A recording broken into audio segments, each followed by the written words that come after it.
InsyaAllah majlis akan diteruskan dengan sesi yang pertama, iaitu sesi untuk pembangunan ekonomi Islam. Dijemput ke semua panel-panel jemputan dan juga pengerusi sesi Dr. Wan Nizam Hasan untuk tampil ke hadapan. InsyaAllah panel pada sesi yang pertama ini, iaitu sesi pembangunan ekonomi Islam, akan bersama-sama dengan kita untuk sesi ini ialah yang berusaha Dato' Amran Hazali, Ketua Pegawai Eksekutif Zakat Pulau Pinang, yang berusaha Profesor Dr. Muhammad Shukri Saleh, Pengasas Pusat Kajian Pengurusan Pembangunan Islam merangkap Profesor Kehormat ISTEF Universiti Sains Malaysia, yang berusaha Profesor Dato' Dr. Muhammad Abdul Hamid, Rektor Kolej Islam Teknologi Antarabangsa Kitab Pulau Pinang, yang berusaha Profesor Madya Dr. Shukri Langputih, Timbalan Rektor Universiti Fatani Thailand. Dipersilakan kesemua pengerusi panel untuk di hadapan. Tuan-puan yang dirahmati Allah, takkan mampu impian dan cita-cita besar ini direalisasikan tanpa kerjasama semua pihak. Dan justru itu, mari kita sama-sama dengarkan pembentangan oleh Profesor Dr. Muhammad Shukri Saleh, Pengasas dan Profesor Kehormat Pusat Kajian Pengurusan Pembangunan Islam, ISTEF, Universiti Sains Malaysia, dengan pembentangan beliau yang bertajuk Pembangunan Islam dan Kerjasama Serantau. Silakan Prof. A'udzubillahi minasyaitonirrajim. Bismillahirrahmanirrahim. Alhamdulillahirabbil wassalatu wassalamu ala asyrafil mursalin sayyidina Muhammadin wa ala alihi wa sahbihi ajma'in. La haula wala quwwata illa billahil azim. Assalamualaikum warahmatullahi wabarakatuh. Yang dikasihi Dr. Wan, sahabat-sahabat panel, Dr. Shukri, Prof. Mat, Dato' Amran, organizer, tetamu-tetamu dari dalam dan luar negara. Alhamdulillah pada 3 speaker yang lepas kita telah banyak menimba ilmu. Saya sendiri pun banyak mendapat ilmu daripada ketiga-tiga panel kita ini, alhamdulillah. Jadi saya cuma nak bawa baliklah, kalau boleh nak recap ataupun nak simpulkan dalam bentuk akademik sedikit, insya-Allah. Sesuai dengan tema convention kita, ya. Kita perhatikan bahawa ada 2-3 istilah dalam tema kita ni. Temanya kerjasama, ya, kerjasama serantau dalam pembangunan Islam. Tapi dalam objektif convention kita ini, saya lihat ada perkataan ekonomi politik Islam, ada pembangunan Islam, ya, begitu, ya. Jadi saya nak bawa ini semua ini, insyaAllah mekanisme yang telah dibincangkan oleh teman-teman kita tadi. Dato' Amran telah bercakap berkenaan dengan zakat, Prof. Mat tentang wakaf, dan Dr. Shukri, alhamdulillah, bersama dia Dr. Shukri telah menaikkan semangat kita untuk melaksanakan, merealisasikan ekonomi Islam. Jadi 3 perkataan tadi, ya, saya cuma nak cakap berkenaan dengan 2 perkara sahaja. Yang pertama ialah apa yang kita nak pakai sebenarnya, dalam bidang apa kita nak membangunkan wakaf, nak membangunkan zakat, nak bekerjasama di peringkat serantau. Apakah kita nak pakai ekonomi politik Islam? Apakah kita nak pakai disiplin pembangunan ekonomi Islam? Ataupun kita nak pakai ekonomi pembangunan Islam? Kalau tanya saya lebih cenderung untuk mengatakan bahawa kita patut berbincang berkenaan ataupun mengambil disiplin ekonomi pembangunan Islam sebagai teras kepada pelaksanaan semua tadi. Mungkin ada orang kata patutlah Prof. Shukri nak buat itu sebab dia daripada pengajian pembangunan. Ya, sebenarnya kita ada development studies di peringkat dunia yang memang mengkhusus dalam bidang ini.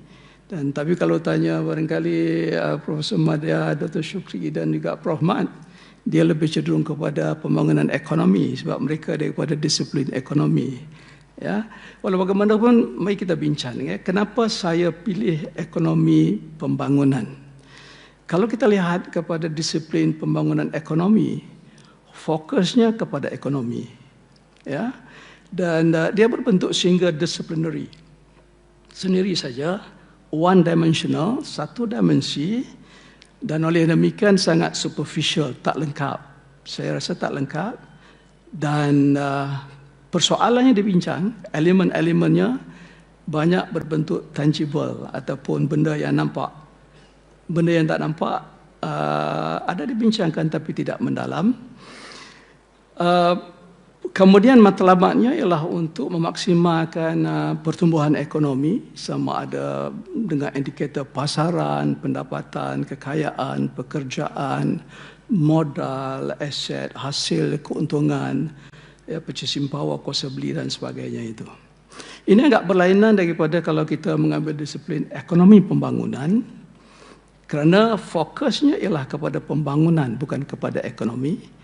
Dan ekonomi itu dijadikan salah satu subset ataupun sebahagian daripada pembangunan. Ya.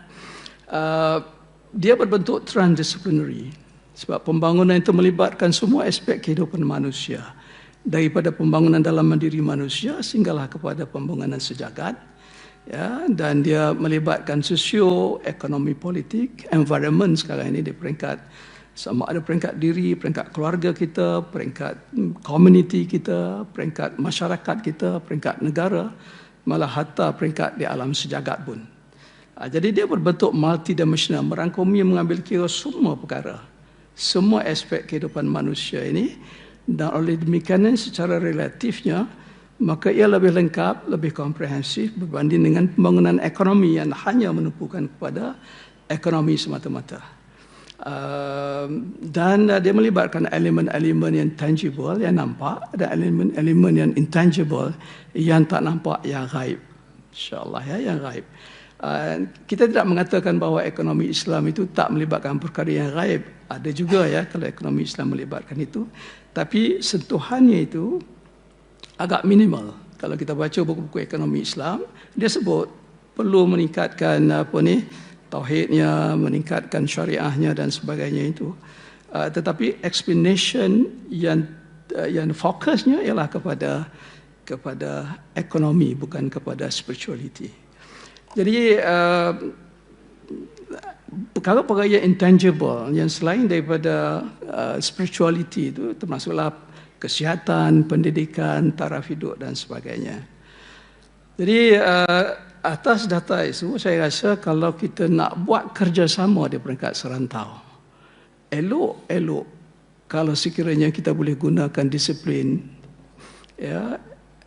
pembangunan ekonomi pembangunan, bukan pembangunan ekonomi, dan juga barangkali bukan ekonomi politik Islam. Minta maaf pengajar ya Dr. Shakir yang di bidang dia, sebab dia hanya melibatkan ekonomi dengan politik saja. Tidak melibatkan perkara-perkara yang lain selain daripada itu. Dan pasti sekali apabila kita nak melihat ekonomi pembangunan ini, maka dia adalah lebih lengkap. Tetapi yang paling penting sekali dia kena tumbuh daripada acuan paradigma Islam itu sendiri. Jadi tak boleh kita ambil model yang berbentuk Barat, Western ethnocentric, kemudian kita masukkan elemen Islam daripada itu dan kita mengatakan bahawa inilah ekonomi pembangunan Islam. Tak boleh ya. Malah konsep-konsep juga perlu didefinisikan balik. Konsep kekayaan, konsep kemiskinan, konsep keadilan. Sebab kalau kita lihat kepada sirah dan juga kepada rujukan-rujukan, tulisan-tulisan, maka kita akan dapati bahawa sebenarnya konsep kemiskinan mengikut Islam adalah berbeza daripada konsep kemiskinan mengikut yang konvensional yang kita pakai ini. Misalnya kalau kita ikut konsep Islam berdasarkan kepada syirah, kita akan lihat bahawa perlu masuk unsur-unsur spiritual, ya. Perlu unsur masuk spiritual. Sebab kita lihat bagaimana ahli sufah misalnya, ya, ia miskin tapi tidak pernah disuruh oleh Rasulullah SAW untuk menjadi kaya. Kemudian ada Sidina Abraham bin Auf yang kaya, mahu jadi miskin, tidak diterima tidak direstu oleh Rasulullah SAW. Jadi kita bertanya-tanya, nampaknya dia miskin kaya ini berbentuk selektif, terpilih. Ada orang yang patut kaya, ada orang yang patut miskin. Ya, bila kita buat kajian mendalam sikit lagi, rupanya siapa yang patut miskin, siapa yang patut kaya itu adalah berdasarkan kepada iman dan takwanya.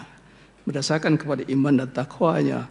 Ahli sufah tak disuruh kaya kerana dengan iman dan takwanya itu dia tidak menyusahkan masyarakat. Mereka tidak membuat keburukan, kerosakan masyarakat dan mereka boleh hidup dengan rasa qanaah. Tetapi Saidina Abdurrahman bin Auf tidak disuruh, tidak dibenarkan untuk miskin kerana dia orang kaya yang pemurah, orang kaya yang membantu Islam. Jadi kalau kita ambil ini semua, maka kita boleh bagikan dalam kita nak menyelesaikan masalah pembangunan ekonomi ataupun ekonomi pembangunan ini, maka kita boleh kategorikan ada orang kaya, harta, kaya jiwa, orang ni yang kita nak produce, orang ni yang kita nak lahirkan sebanyak mungkin ya, dalam sistem pembangunan ekonomi pembangunan kita. Tetapi bagi orang yang kaya harta tapi miskin jiwa, orang ni kena kita obat. Kita kena obati ini. Artinya sebahagian daripada allocation untuk menyelesaikan masalah kemiskinan termasuk juga allocation untuk menyelesaikan masalah jiwa orang-orang kaya. Ya, ada orang yang dia miskin jiwa tapi kaya harta tadi ya, yang tadi. Tapi ada orang yang kaya harta tapi miskin jiwa. Begitulah ya.